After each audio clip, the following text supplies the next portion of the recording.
Well, hello, friends. Thank you for joining us again. This time for my third conversation with Tomé Schnitizius. I'm really looking forward to it, given the incredible depth of material and discussion that we had in the first two sessions together. As you know, he and I have had a wonderful relationship with each other, and he's guided me on my path very extensively, for which he knows I'm very grateful. Today we decided we'll begin with a conversation about us as uh, beings of energy, and energy itself as a phenomenon, and just let it evolve from there. So, Tomé, welcome, and delighted you're back. And I know we'll have another terrific experience together. Yeah, thank you. Thank you, Bill. Yeah, it's great to be back again and speaking on a subject that can be a little bit, uh, I guess you would say woo-woo in some cases. Some people might look at it and say, what do you mean I'm an energetic being? I know I'm flesh and blood, and so are most humans, and so on. When I say most, some cases we wonder sometimes. Um, but energetically, we have a lot of capacities when it comes to energetics um, to manifest things for ourselves, to become our heartfelt sensing human beings, to sense different levels of energy, not just see things. I think one of the things that I was blessed with when I first started my journey was I was always told that there are specific beings around and so on, and some people could see them, and some people could sense them or feel them. And when I started, we talked a little bit about my guides and the connections I had outside of me. Yes. And I was very disappointed when one of them said to me, "You'll never see us." And I was really disappointed because I wanted to be able want to be able to see something, which most people want to be able to see or touch or so on. And they said, "Well, really, you're only ever going to be able to feel us, and you'll figure out why later." And sure enough, I did, because there was a unique feeling, sensation that kind of, I don't want to say separated them, because that's not really, it's not quite a separation, but it's just a distinct feeling of a vibration that's ever so slightly different than another being's vibration. And so the more I was able to get in touch with these beings and they get in touch with me, there was kind of an energetic signature that each one had.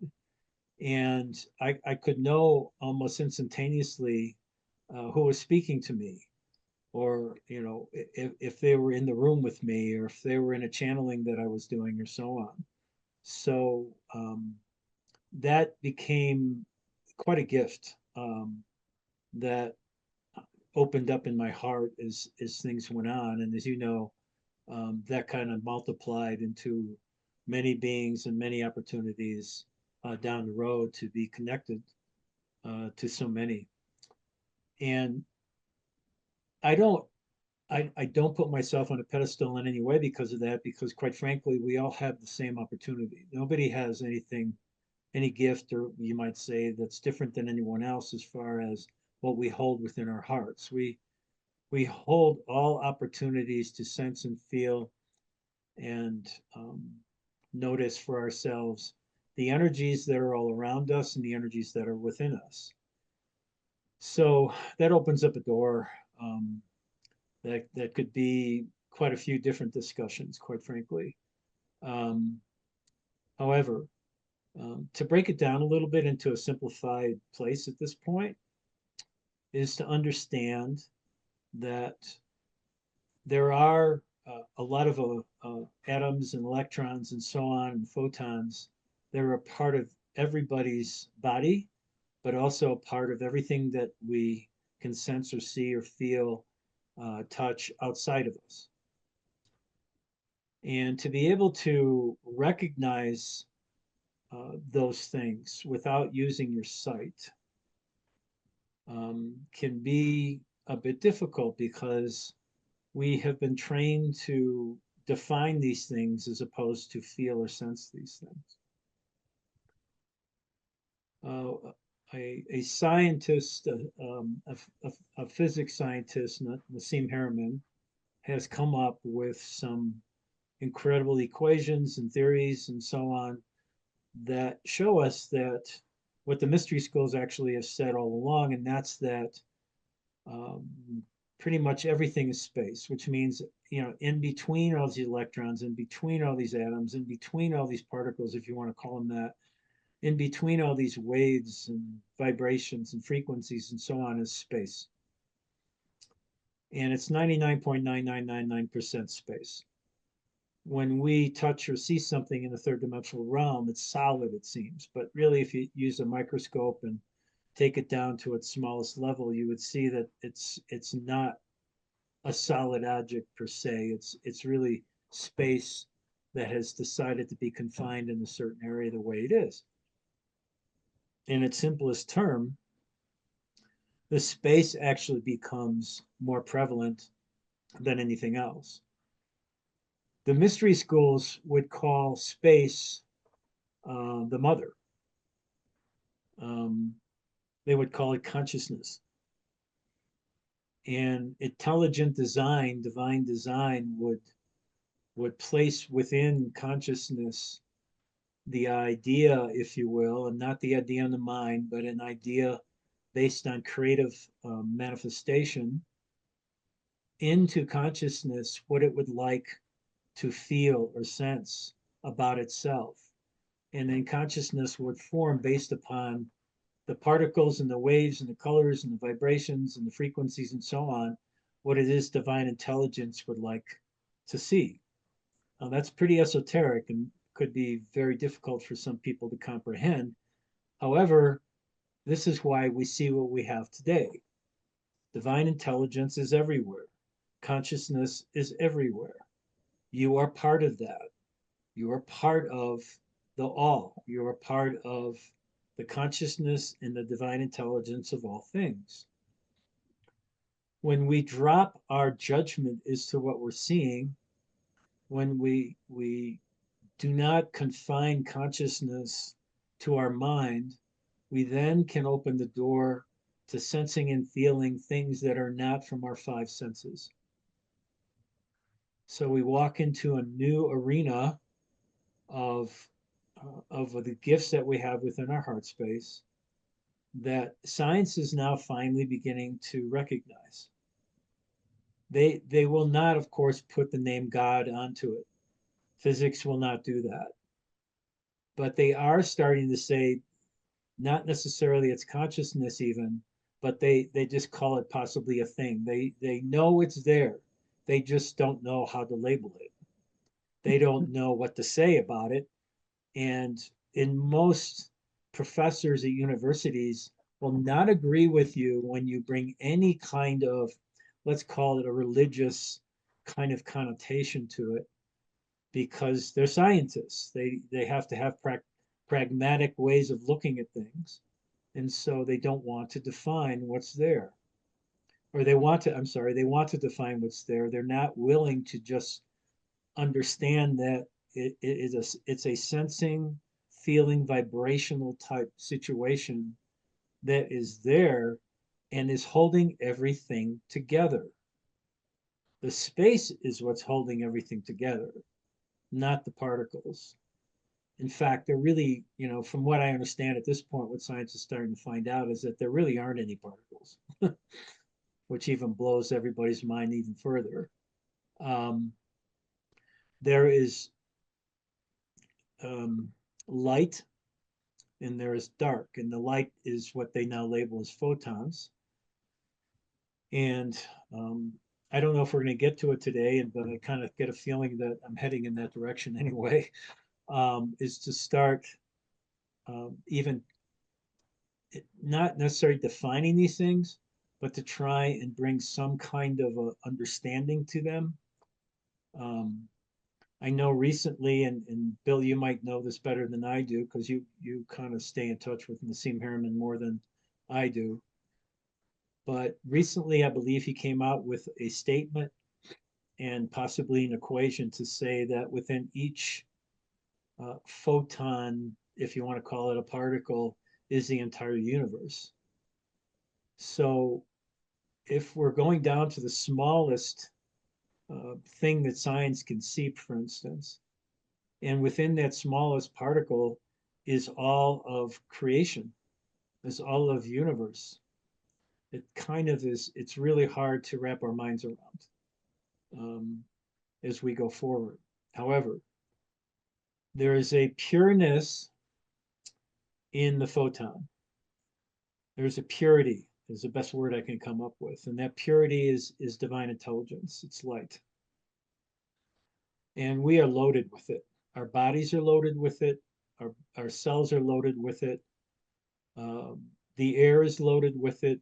Consciousness, you might say, is loaded with it. And because we have choice, because we have a mind and we have free will, we have a choice we can make based upon what our minds are telling us to do or what our hearts are telling us to do. We went over this a little bit in the last, I believe, number 2, Yes. the second one.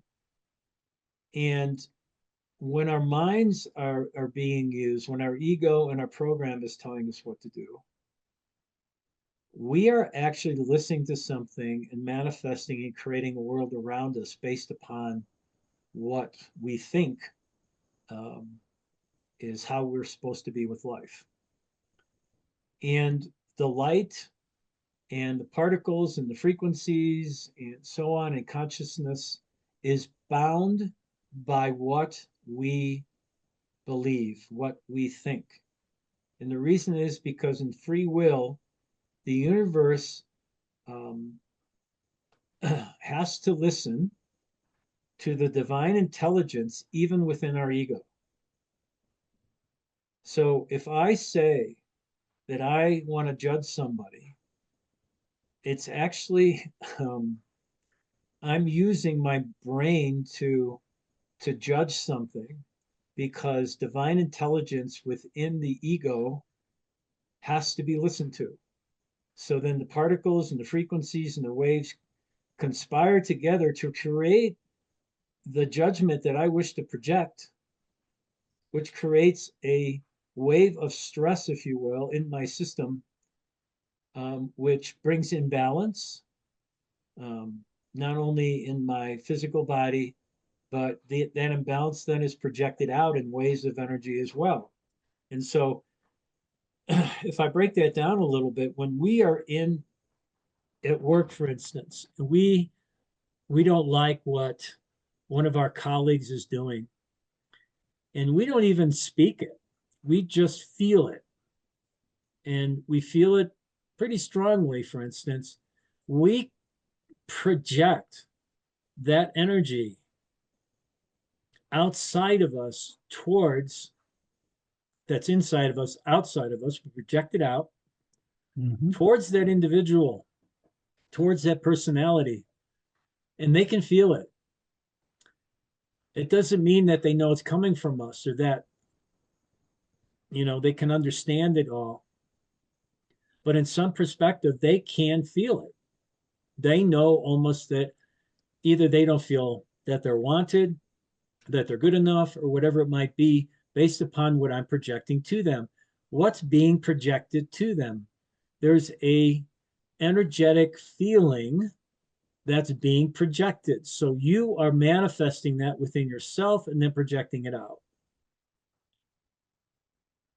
In the same respect, if I wish to energetically send love to somebody, I can't send it through my mind because it's going to be a definition. The feeling of love can only be created through the heart. So if my heart is feeling gratitude towards somebody, for instance, to the same individual maybe, my heart will rise up a feeling within myself, and I don't even have to say anything to the individual. It will be projected out, and they might feel warm, they might feel welcome, they might feel a whole different um, energetic feeling than they did based upon the other one. So when we first came in, and this is, we're getting into some deep stuff here, of course, we're going to talk about there were energetic beings. I would really like to let everybody know, who is listening to this, that how you think or how you feel in your heart is actually being projected out, whether you say anything or not, whether you even do anything or not, as far as act on something. As soon as you think it or feel it, you are saying to the universe, please pass this on through consciousness to this individual because I'm really ticked off at them. And they might be in another state somewhere in another country, and they might get a hit, and it might pass right through them, or they might get a hit and call you up and say, something just had me want to call you right now. Are you okay? Are we okay? And it happens. And some of you out there know it does, because you'll be thinking about somebody. This is where you've heard this before. I'm sure some of you have heard this before, where all you have to do is think about somebody, and all of a sudden you're getting a text from somebody you haven't heard from in like 3 or 4 years. But it's like his energetic openness is now open. You're sending it at almost the exact same time. And the other thing about consciousness is it's instantaneous. There is no like, okay, what time zone are they in? So they might get hit with my projection 4 hours from now or something like that. It's instantaneous. So as soon as you feel what you feel, the energies come out of you, and it's immediately pushed on, let's say projected onto, if it's a person, that person instantaneously. So this is just the beginning of a discussion like this. And if you ever were lucky enough to be with a master from a mystery school, for instance, this is some of the things they would work with you on, is to start understanding the difference between your heart and your mind, your heart and your ego. And we talked about this again in session 2. So to start understanding that if I'm defining things, I'm limiting things. If I allow myself to experience things, I'm being with things. So I'm not limiting anything. I'm just experiencing what's going on. And so there's a huge difference between the two, and they would work with you consistently until you get to, say, 51% experiencing things and kind of leaving the mind behind as best you can. So that's a lot. Well, if you'll allow me, of course, I just given given that you mentioned that I've jumped into the Nassim Harriman pool more extensively recently than you have, I'd like to offer a couple of observations about him and about his most recent work, because you and I have known about him and observed the incredible genius that he is for, gosh, it's been what, 8, 10 years ago already that we've done that. Yeah. He's the head of a small group of physicists. They're operating. Their headquarters is in Switzerland now. They're called the International Space Federation, which is the name given themselves, okay, which has nothing to do with going to Mars. Yeah, right. But these are young, particularly 2 younger physicists have joined him, and they are deeply, deeply into the theoretical nature of physics itself and what it says about literally all things. Mm-hmm. And what I've learned from it, I'll just point out 2 or 3 key things that I think are germane to us. I learned, number one, that people talk about quantum this and quantum that, as if it were some big, giant thing bigger than anything you can imagine. A quantum is the smallest possible thing that can exist. It is 10 to the minus 53rd or something. I mean, it is so small. It's with that many zeros after the decimal point before you get to the number. Okay. It is that small. What his work has done is shown that the energetic mechanism that defines the quantum, okay, can be scaled. And that is what Einstein couldn't do. Okay, and that's what none of the other physicists have been able to do either. The way that quantum configuration of energy, okay, extrapolates up and up and up, can be extended all the way up to the most macro mega thing you can imagine in the universe. So he's been able to unify quantum theory and mechanics with, let's call it cosmic level theory, etc., because the two have been two totally separate domains of physics, of understanding how things work, and they couldn't connect. What he says, and this will freak everybody out, that whole mechanism, everything operates like a black hole.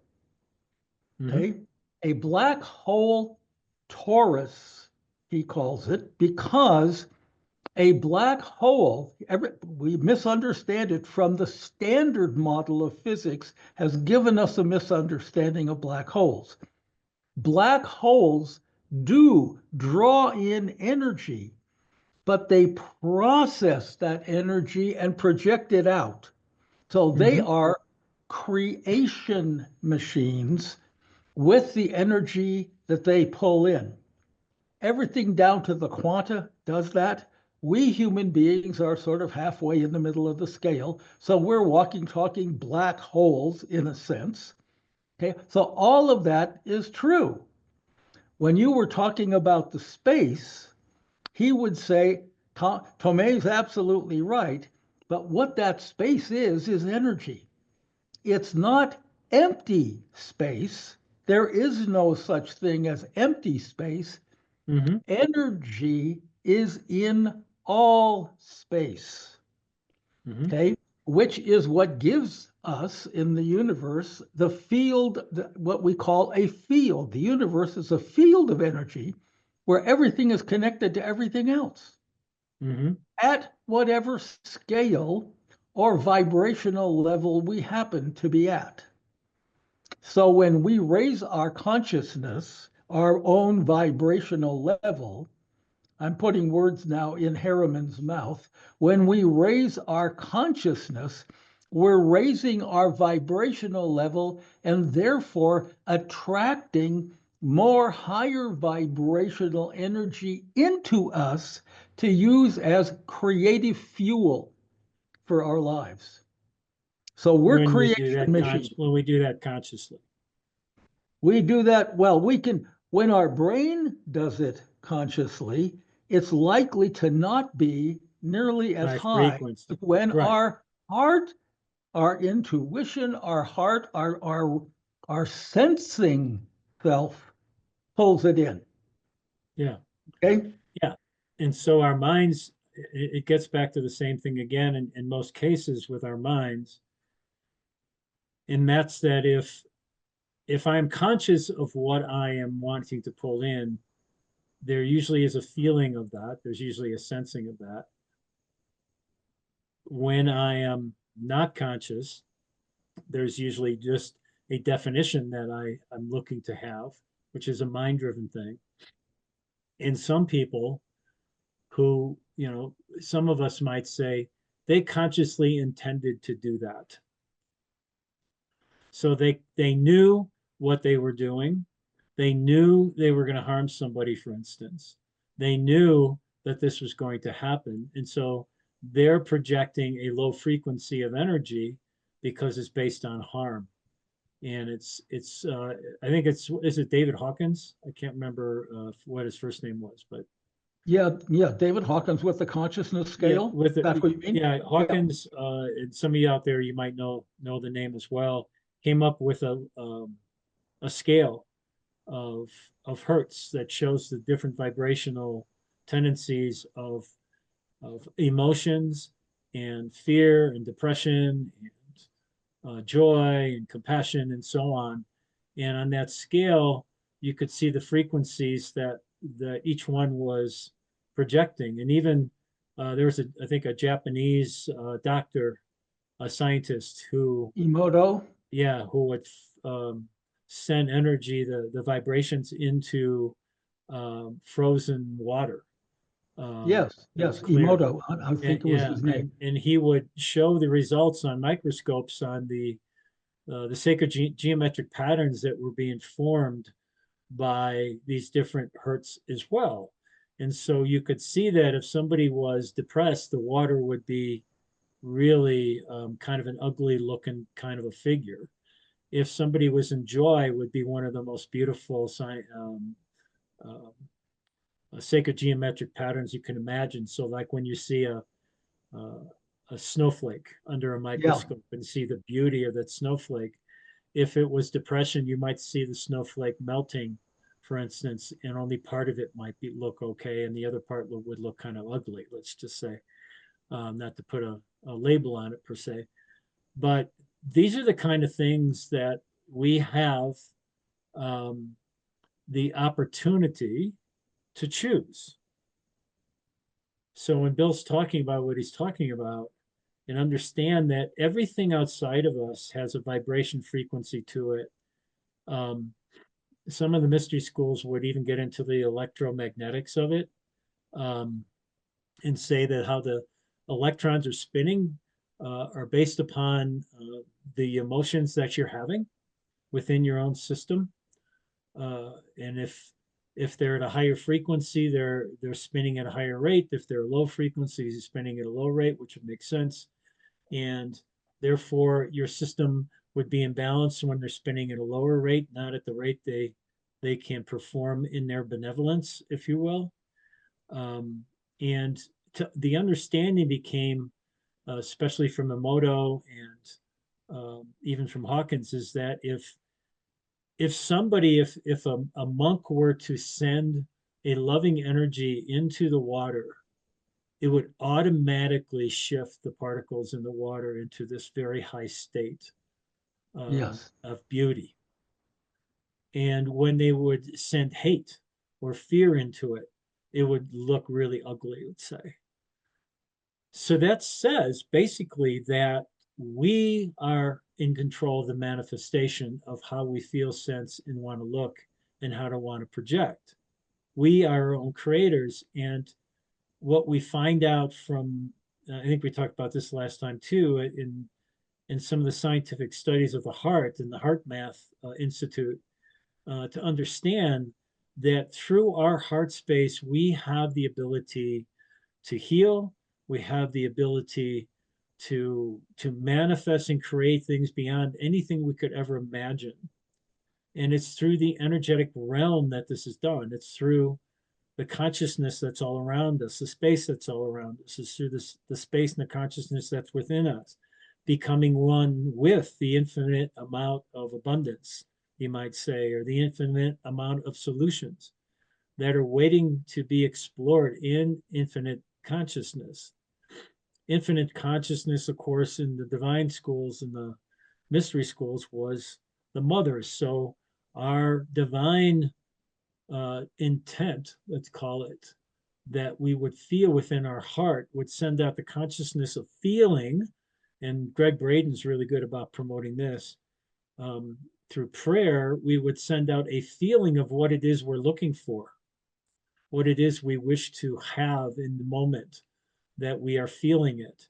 And that's sending that energetic feeling out into consciousness is telling the divine intent, intelligence is telling the consciousness, this is what I wish to have.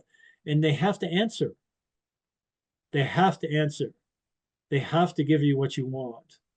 And it's not a want from the ego, it's a want from the heart. If you say a prayer of saying something you want or need, that is an attachment to an outcome.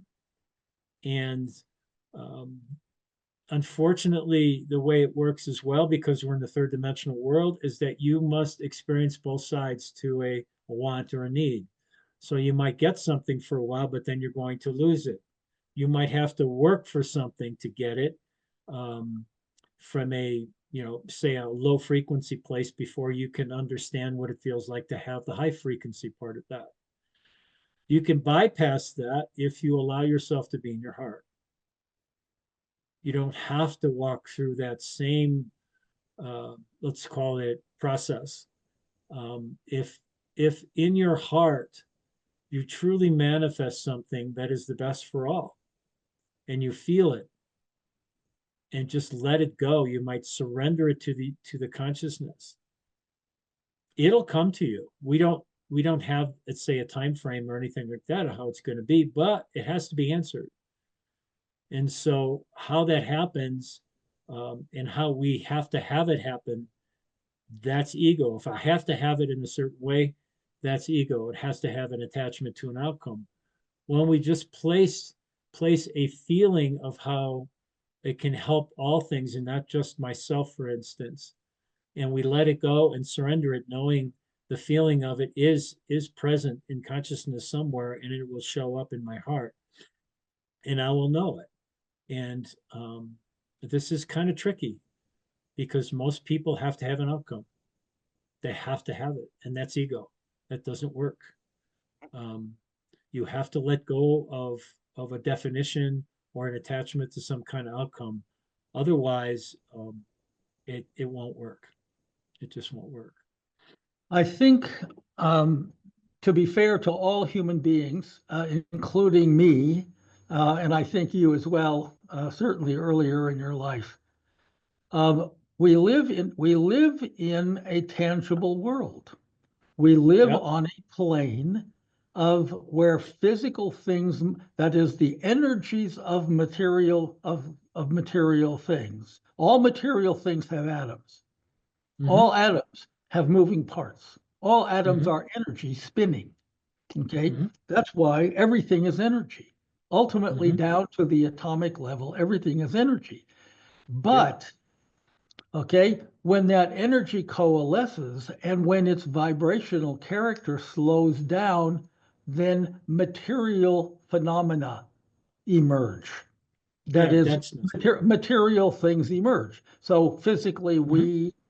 we emerge and all the furniture in the room, okay, everything emerges from a physical point of view. And our senses pick up, okay, because they can only perceive a limited range of that, whether it's Um, sound uh, or yeah, whether it's vibration, whether it's light vibrations, okay, they can only pick up a certain amount of that. So they keep us in a perceptual box. the Okay. five And senses do. yeah, the five senses do because of their limitations. They keep us there. Correct. And consequently, it's our paradigm of existence, and it becomes our quote reality. Okay. And it's Mm-hmm. perfectly understandable that it's our reality because it's what our Right. major senses grapple with every minute of every day. Mm-hmm. Okay. What we're talking about is sensory capacities and perceptive capacities and consciousness itself that exists beyond that and that Correct. actually governs how that can unfold. Right. And then that it's in you as well as outside of you. And it is in you as well as outside of you. Greg, in one of his endless wonderful videos, Greg Braden says that humanity's greatest gift is the gift of self regulation. Mm-hmm. That is, we can regulate the emotional energetic vibrations of all the stuff we perceive, et cetera, et cetera. And therefore, we don't have to just react to it. We can transmute it into, that is, we're those black holes that are creating new energy and pushing it out. Okay. We can transmute that negative stuff into positive. And that's what becomes the attractor. Okay. Yeah, We can, yeah, go ahead, please. the mystery schools would say to you that that is spiritual alchemy. And in spiritual alchemy, it isn't about changing everything into gold. It's quite different than that. Spiritual alchemy is about recognizing an energy, for instance, a vibration, let's say, that is coming into you that you do not wish to be a part of, even though it's coming into your system.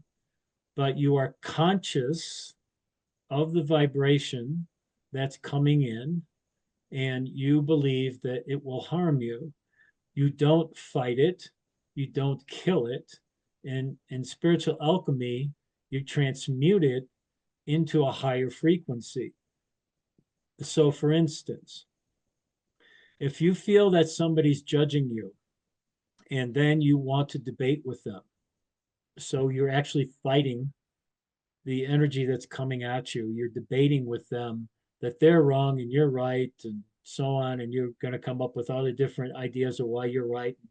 They're going to come up with all the ideas that you're wrong. You can take that energy and allow it to come into your system, and by using your heart space, create an energetic feeling of understanding and compassion. Doesn't mean you agree with them. It just means you have compassion for them because you understand why they're saying what they're saying. As you project that energy into what's coming at you in judgment, you're transmuting the energy that they're sending you into a higher state of compassion. Science has found out that basically low frequency energy will meld into high frequency energy. So you then project that compassion back to them instead of projecting judgment. It's what Yeshua talked about so many times about if they slap you on one side of the face, let them slap you on the other. It wasn't about just bending down to what's going on. It was about understanding that they don't know what they're really doing, and you can turn it around and show them a different way of being in the world. And so as we do that in today's world, wow, there's no question with all the challenges that we have and all the judgments that are being made, and this person's wrong and that person's right. We're in a divided state in America right now to such a degree. It's really hard to understand this, but as we walk around, if we can understand why people are so angry and take that anger and shift it into a higher frequency, we can start manifesting everywhere we go an energy that brings more unity into what's going on instead of divisiveness.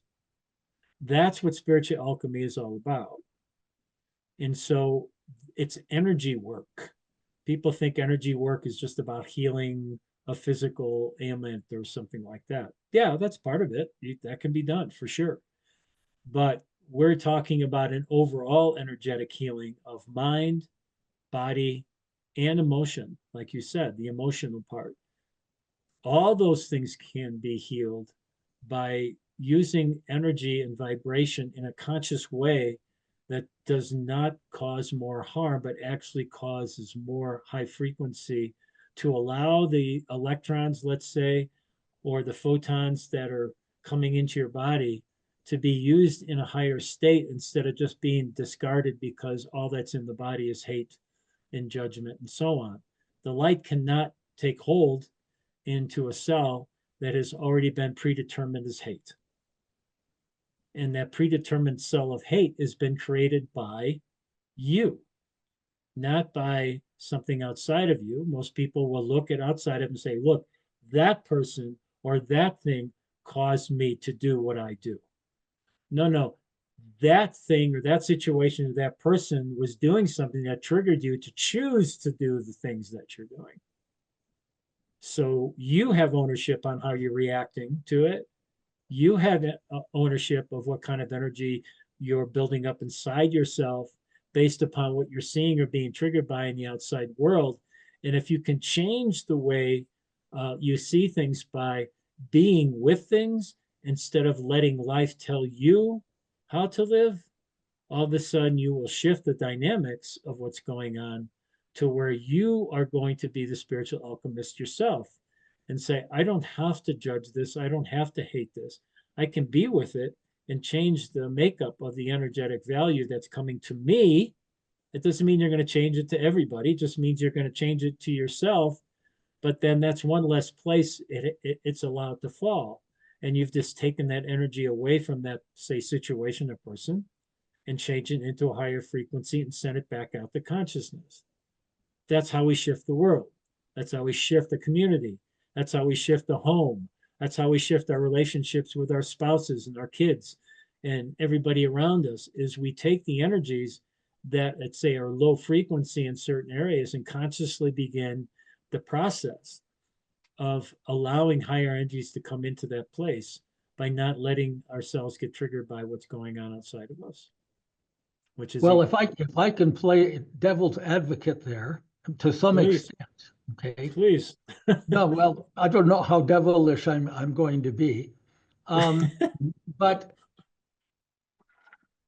I think it's extraordinarily. I'll speak for myself. It's extraordinarily easy to go into judgment and right and wrong about some things that we Mhm. think morally are true.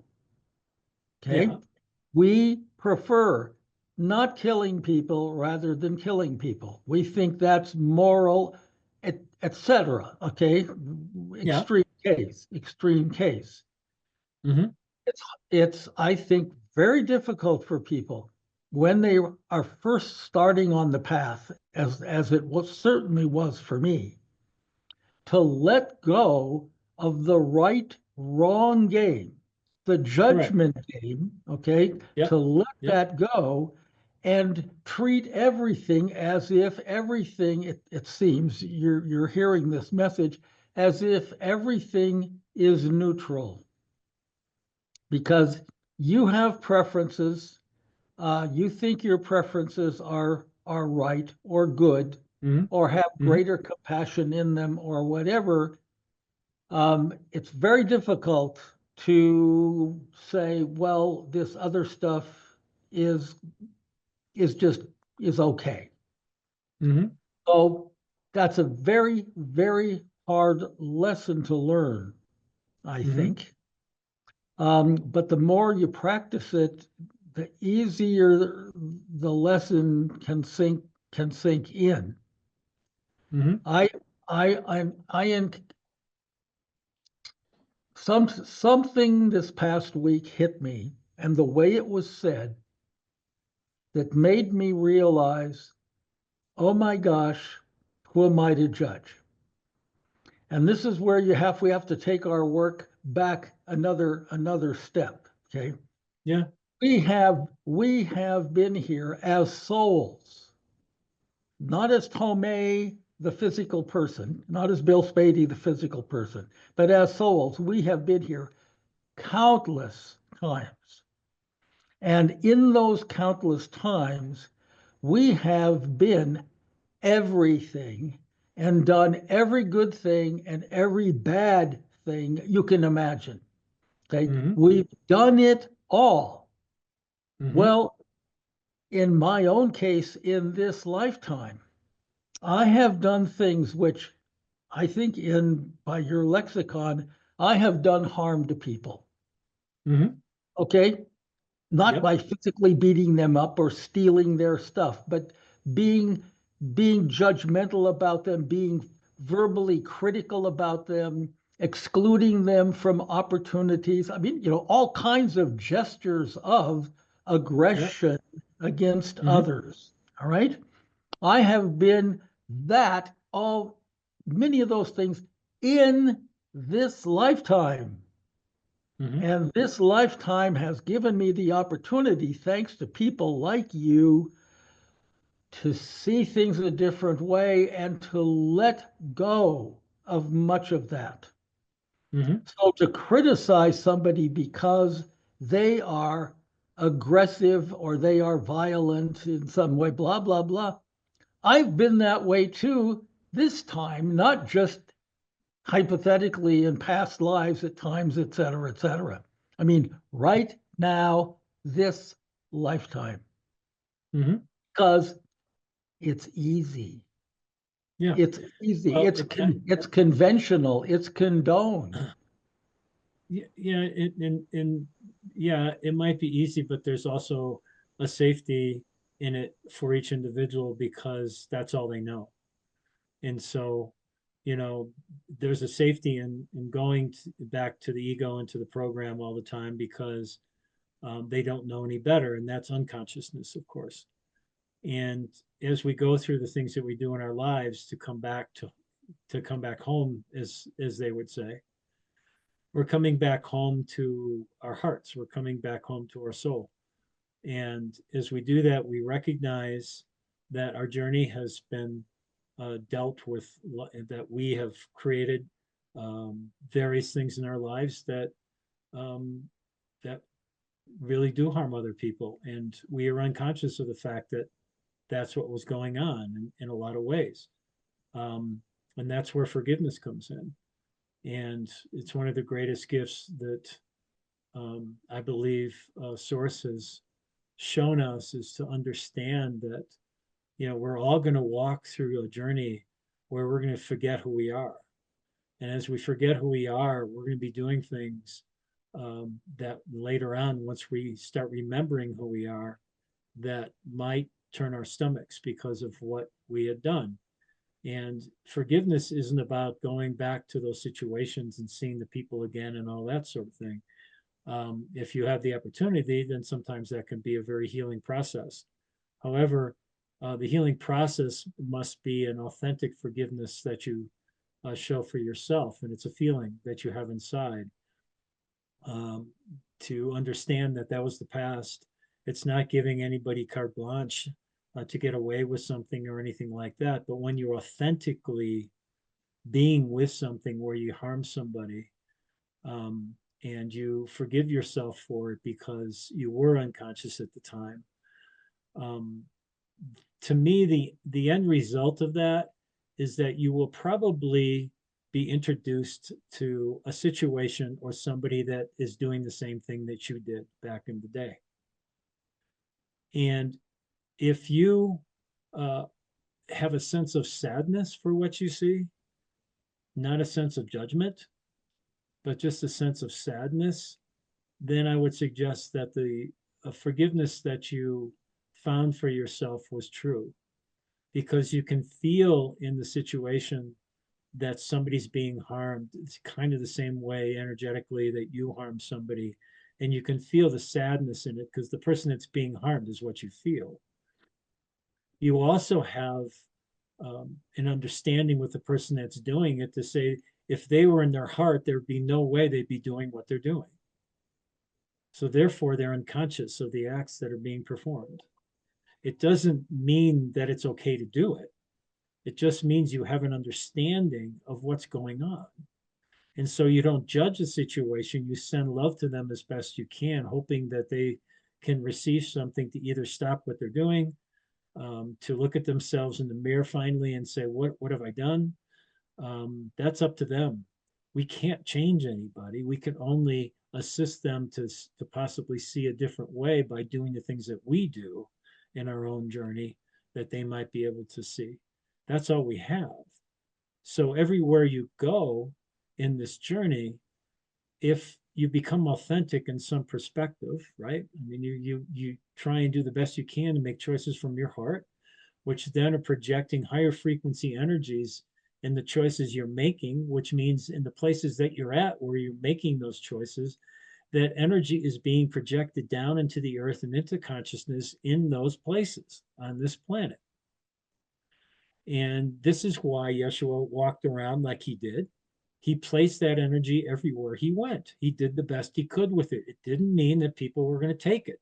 It just meant that he did everything he could to bring a heartfelt way of being this world everywhere he went. And I believe we can do the same thing. He said we could. So I believe that. I believe we're instruments of energy, of the divine intelligence. I believe we're instruments of the mother consciousness, and that we have the ability to create and manifest this higher frequency anywhere we go. I don't care where it is you go. Um, I really believe that in my own personal journey at this point, that that's why they directed me to travel, and they gave me a partner that really, really assists me in being able to go to places that my heart feels to go to, and to not just go to those places to travel to them, but to find the synchronicities that are there, to meet the people that are going to synchronistically meet me, and to allow that joy and that comfort to be, let's just say, ingrained in the places that I go to, for anyone to pick up whenever they go there, for instance.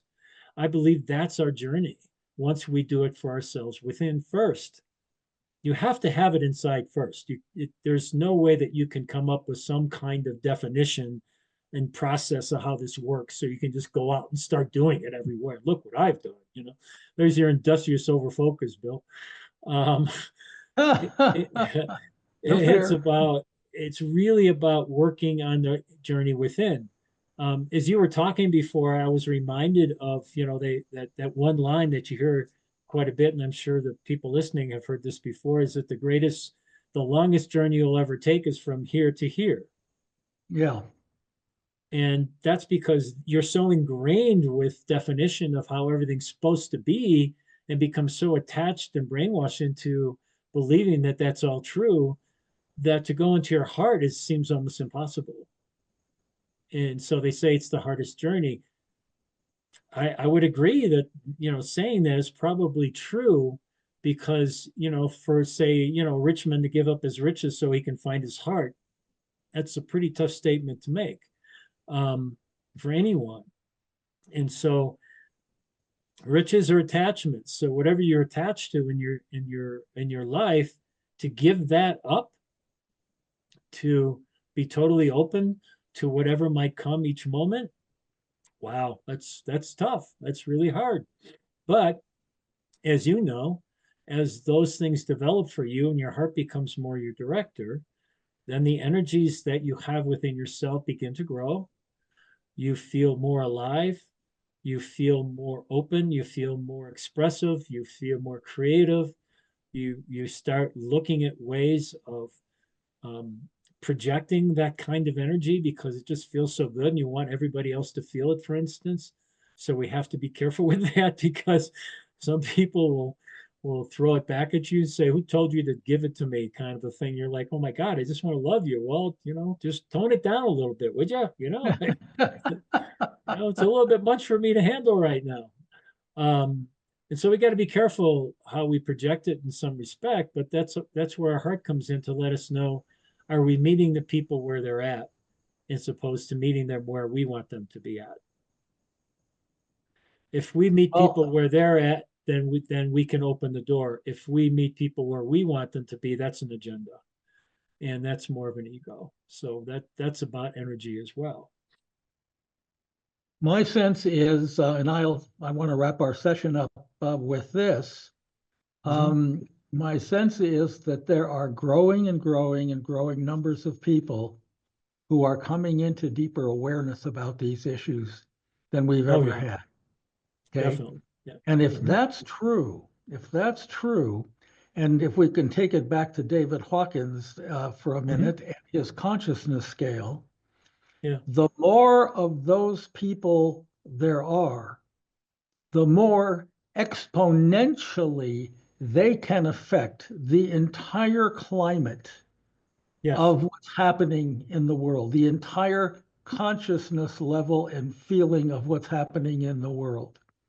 I Right. think that field is shifting, where Mhm. everybody's talking about how negative and bad and polarized things are now. I think only it's because the the dark negative stuff is is showing itself in a more contrasted, against a more contrasted background than ever. Yeah. Okay. 100 Yeah. years ago, the Ku Klux Klan Mm-hmm. was basically running American politics Mm-hmm. 100 years ago. What Mm-hmm. has transpired? In fact, well, we don't have to get into all of that, but what's transpired in that 100 years in terms Mm-hmm. of humanity's shift of consciousness Mm-hmm. about these kinds of things has really been extraordinary. And I think we're at an accelerating state right now. And Mm-hmm. I'd love to talk about that in our next session, Yeah. if that's There is something you'd like to do. like you say, to end this, I read this somewhere and I can't remember, I'm older now, so I can't remember a lot of things at this time in my life. Um, but I do remember reading it and it made so much sense to me. And there is an understanding in some of these mystery schools that if one individual makes it, and what that means is if one individual gets to be 51% in their heart and they cross the veil, then they exponentially keep going, of course. Doesn't mean they're going to get the 100% because that's not going to happen here. However, as they exponentially move forward and say percentage wise of being in their heart, any individual soul that really does open this up for themselves carries a frequency with them that can carry something like 1,000,000 souls that are not at that place on this planet. Think about that for a second. That's one soul that can carry that energy and help balance out what's going on with 1,000,000 other souls. It's not like we need everybody to shift to have it happen. We need just some people to work on themselves and get to the point. Some people, one of the lines is, I don't really make a difference in the world. I just go to my job every day and all that. Right. And I often look at, people, and even people that come in sessions said, you have no idea the empowerment that you hold to cover a vast array of other souls. It's like you have to almost own that because we're so engulfed with unworthiness. We're so told that we're not worthy of anything and we're sinful and all this stuff. And so it takes time to wash all that away and recognize the beauty and the humility and the compassion and the gratefulness and all the stuff that comes with the heart, that's all waiting there to be explored. And what it is, whoa, this energy just rises up in you, and you are a light of the world, and you don't need to show anybody. You just are the light of the world. And again, as you go and travel different places or just in your community, that's what you're bringing everywhere you go. And boy, you're making a huge difference in this place by being that. In David Hawkins' book, the original book where he lays out this consciousness thing, The it's called scale, yeah, the name of the book. The name of the book is Power versus Force. And right, in there, yeah, he has he hmm, has some of those ratios you're talking about. That one person at X level can cancel out the energy, et cetera, of, how many thousand people at this other fairly typical level. And the right, higher you go, the more sort of exponentially powerful that canceling effect can be in terms yeah, of what you are projecting out there into the universe of energy that we are using as our environment. yeah. So yeah, I'm very glad you brought that up. Thank you. There's hope, guys. Oh, There's hope for all of us. well, there's definitely hope, and where I'd like to take this, Tomé, in a next conversation we have is around this issue of if increasing numbers of people are really more and more and more conscious, is that reflective of some kind of global shift, some kind of What's a good, civilizational shift, et cetera, yeah. that we're going to experience? And I'd love to have your viewpoint on that. Sure. So I'd love to let's, talk about that because there's a truth to that. yeah, Definitely a well, truth to that. let's make that hot topic number one in our Okay. next. Hey, thank you so much for this. It's Of always a course. delight. I Absolutely. enjoy always talking with you. It's awesome. Thank you. Thank you very much. Bye-bye. All right.